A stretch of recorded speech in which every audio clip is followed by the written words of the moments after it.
अच्छा जरा सोचिए। मैं कहता हूं गाड़ी। दिमाग में क्या आता है? एक सीधी साधी सी तस्वीर है ना। पर अगर मैं कहूं एक तेज लाल स्पोर्ट्स गाड़ी, देखा, तस्वीर एकदम से बदल गई। यही तो कमाल है विशेषणों का। आज हम यही समझने वाले हैं कि ये शब्द कैसे हमारी बातों में रंग भरते हैं, जान डाल देते हैं। तो सवाल ये उठता है कि आखिर ये शब्द करते क्या हैं? ऐसा क्या है इनमें? कैसे बस बड़ा, छोटा, सुंदर या अजीब जैसा एक शब्द लगाने से किसी भी चीज की पूरी कहानी ही बदल जाती है? आइए इसी का पता लगाते हैं। आज का हमारा सफर एक पिरामिड जैसा होगा। हम परत दर परत विशेषणों को समझेंगे। शुरुआत करेंगे बिल्कुल नींव से कि भाई विशेषण होता क्या है। फिर हम इसके कुछ मुख्य प्रकारों पर नजर डालेंगे। उसके बाद मात्रा और संख्या बताने वाले शब्दों को देखेंगे और आखिर में कुछ बहुत ही खास विशेषणों की बात करते हुए हम पहुंचेंगे पिरामिड के शिखर पर, जहां से हमें वर्णन की असली ताकत दिखाई देगी। तो चलिए शुरू करते हैं। पहला खंड, नींव। सबसे बुनियादी सवाल, आखिर ये विशेषण है क्या भला? हमारे पास जो जानकारी है वो कुछ बहुत ही सीधे सादे उदाहरण देती है। जैसे इस वाक्य को देखिए, राम इज हैंडसम। इसमें हैंडसम शब्द क्या कर रहा है? ये राम की खासियत बता रहा है ना? बिल्कुल वैसे ही शी इज ब्यूटीफुल में ब्यूटीफुल शब्द शी के बारे में हमें कुछ खास जानकारी दे रहा है। तो मतलब एकदम आसान भाषा में कहें तो विशेषण या एडजेक्टिव वो शब्द हैं जो किसी भी संज्ञा या सर्वनाम के बारे में हमें कुछ एक्स्ट्रा बताता है। ये समझ लीजिए कि ये शब्दों का मसाला है जो किसी भी चीज या इंसान में कोई गुण, दोष या कोई भी खासियत जोड़ देता है। बहुत बढ़िया। तो हमारी नींव अब पक्की हो गई है। अब बारी है हमारे पिरामिड की पहली परत चढ़ने की। आइए विशेषणों के कुछ सबसे जरूरी प्रकारों को जानते हैं। सबसे पहले हैं प्रॉपर एडजेक्टिव्स या व्यक्तिवाचक विशेषण। ये तो बहुत ही आसान है। ये सीधे सीधे प्रॉपर नाउन मतलब किसी खास नाम से बनते हैं।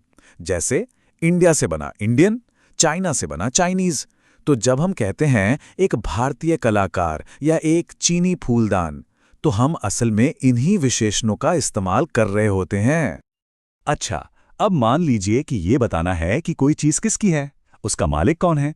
यहीं पर काम आते हैं पोजेसिव एडजेक्टिव्स। ये शब्द मालिकाना हक या रिश्ता दिखाते हैं। जैसे मेरी किताब, उसका घर, हमारा देश। ये सब शब्द यही तो बता रहे हैं। और फिर आते हैं डिस्ट्रीब्यूटिव एडजेक्टिव्स। इनका काम थोड़ा अलग है। सोचिए, आपके सामने एक ग्रुप है और आप हर एक सदस्य पर बारी बारी से फोकस कर रहे हैं। ये विशेषण वही काम करते हैं। शब्द जैसे ईच और एवरी मतलब प्रत्येक और हर। जब हम कहते हैं हर खिलाड़ी को मेहनत करनी होगी, तो इसका मतलब है कि हम पूरे ग्रुप के हर एक सदस्य की अलग अलग बात कर रहे हैं। चलिए अब एक कदम और ऊपर चलते हैं, पिरामिड की दूसरी परत पर। यहां पर हमें वो विशेषण मिलेंगे जो कितना या कौन सा जैसे बड़े काम के सवालों का जवाब देते हैं। ये स्लाइड देखिए, ये काफी दिलचस्प है। इसने एक साथ 3 तरह के विशेषणों की बात हो रही है: संकेतवाचक, परिमाणवाचक और संख्यावाचक। चलिए एक एक करके इन तीनों को खोलकर समझते हैं। सबसे पहले हैं डेमोन्स्ट्रेटिव एडजेक्टिव्स। इनको आप इशारा करने वाले शब्द भी कह सकते हैं। जैसे हम उंगली से इशारा करके बताते हैं ना, बिल्कुल वैसे ही। यह कुर्सी मतलब जो पास में है, और वह घर मतलब जो दूर है। दिस, दैट, दीज, दोज, ये सारे शब्द हमें ठीक ठीक बताते हैं कि हम किस चीज की बात कर रहे हैं। इसके बाद नंबर आता है क्वांटिटेटिव एडजेक्टिव्स का। ये भी कितना सवाल का ही जवाब देते हैं, पर ध्यान देने वाली बात यह है कि ये उन चीजों के लिए इस्तेमाल होते हैं जिन्हें हम गिन नहीं सकते। जैसे थोड़ा पानी, अब पानी को गिन तो नहीं सकते हैं ना। या बहुत जानकारी, ये बस एक अंदाजा देते हैं, कोई फिक्स नंबर नहीं। और जहां चीजों को गिना जा सकता है, वहां हम इस्तेमाल करते हैं न्यूमरल एडजेक्टिव्स का। ये हमें एकदम पक्का नंबर बताते हैं, जैसे 2 गाड़ियां। या फिर ये हमें एक क्रम, एक ऑर्डर बताते हैं, जैसे पहली मंजिल या आखिरी मौका। और लीजिए हम आ पहुंचे हैं अपने पिरामिड के बिल्कुल शिखर पर। ये सबसे ऊपरी परत है। यहां हमें कुछ ऐसे खास और दमदार विशेषण मिलेंगे जो हमारी भाषा में कुछ बहुत ही अनोखे काम करते हैं। अब है इंटेरोगेटिव एडजेक्टिव्स। इनका सीधा सा काम है सवाल पूछना। ये भाषा के जासूस हैं। शब्द जैसे हुज, व्हाट, विच। जब हम पूछते हैं ये किसका बैग है या कौन सी फिल्म देखी जाए, तो असल में हम सवाल पूछने के लिए इन्हीं विशेषणों की मदद ले रहे होते हैं।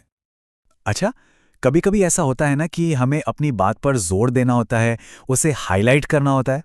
बस वहीं पर काम आते हैं एम्फेसाइजिंग एडजेक्टिव्स। जैसे मैंने ये काम खुद अपने हाथों से किया है, या ये वही जगह है। ये ओन और वेरी जैसे शब्द हमारी बात में एक अलग ही वजन डाल देते हैं। और हमारे पिरामिड के शिखर का आखिरी पत्थर है एक्सक्लेमेटरी एडजेक्टिव। इसका इस्तेमाल तब होता है जब हम बहुत ज्यादा हैरान, खुश या अचंभित होते हैं। यहाँ व्हाट शब्द एक सवाल नहीं पूछता, बल्कि एक गहरी भावना दिखाता है।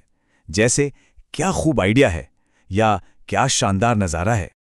तो हमने एक एक करके विशेषणों के इस पूरे पिरामिड को चढ़ लिया। अब जब हम इस शिखर पे खड़े हैं तो यहाँ से क्या नज़ारा दिखता है? आखिर ये सब सीखना क्यों जरूरी है? इसका जवाब इस स्लाइड में छिपा है। देखिए, विशेषण हमारी भाषा में सिर्फ शब्द नहीं जोड़ते, ये रंग जोड़ते हैं, हक जताते हैं, मात्रा बताते हैं, सवाल पूछते हैं, और तो और हमारी भावनाओं को भी जाहिर करते हैं। सच कहूं तो इनके बिना हमारी बातचीत कितनी सपाट और बेजान होती, सोचकर देखिए। तो एक बात हमेशा याद रखिएगा, ये सब सिर्फ व्याकरण के नियम नहीं हैं। ये तो आपकी रचनात्मकता के, आपकी क्रिएटिविटी के औजार हैं। अब जब ये सारे औजार आपके हाथ में हैं, तो असली सवाल ये है कि आप इनसे सबसे अद्भुत, सबसे शानदार वाक्य कौन सा बना सकते हैं।